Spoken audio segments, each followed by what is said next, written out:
رسالة مني لكل أم وأب.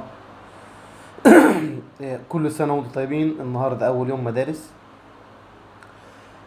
طبعا أنا عارف إن أنت عليك ضغوطات كتير، مصاريف وحاجات كتيرة مش لازم أفسر. كل بيت فيه ضغوط، كل بيت فيه تحديات، كل بيت ليه ظروفه. ربنا يقويكم ويعينكم.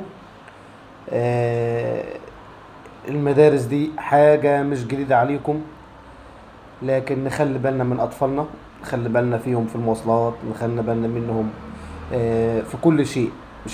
مش حاجة وبس.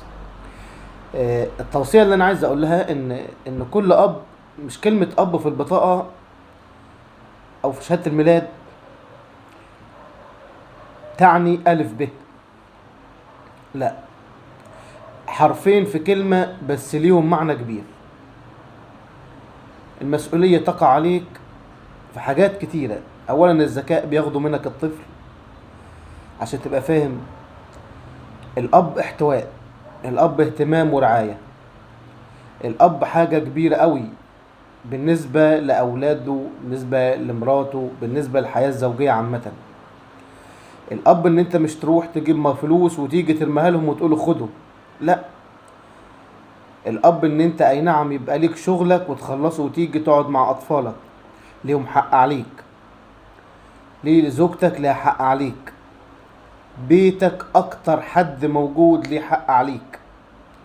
ما تقولش أنا جاي تعبان وما عنديش وقت وأنا لا، ده مش عذر حضرتك. لازم تديهم وقتهم، لازم تديهم من وقتك علشان يعرفوا ان ليهم ظهر يتسندوا عليه، ليهم حد وقت الضيقه يلجأوا له. طبعا بعد ربنا ده حاجه مفروغ منها.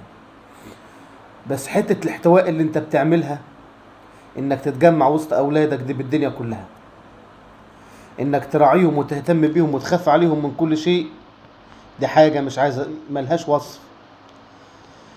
انك يبقى ليك اطفال ويترموا في حضنك لما تيجي ويبقوا فرحانين ويقولوا لك كلمه بابا، في ناس مفتقداها كتير. فعلى قد ما تقدر، كلمة أب مش كلمة في بطاقة. كلمة أب كلمة كبيرة جدا جدا، ذو مسؤولية لناس كتيرة لازم تفهمها. اللي عنده أطفال عنده نعمة. اسأل اللي ما عندوش واللي اتحرم منها واللي لسه ربنا ما ادالوش، علشان ترفض أولادك وإن أنت تعاملهم معاملة مش حلوة. النعمة دي أو البركة دي ممكن تتاخد منك، فخاف على الحاجة دي قوي.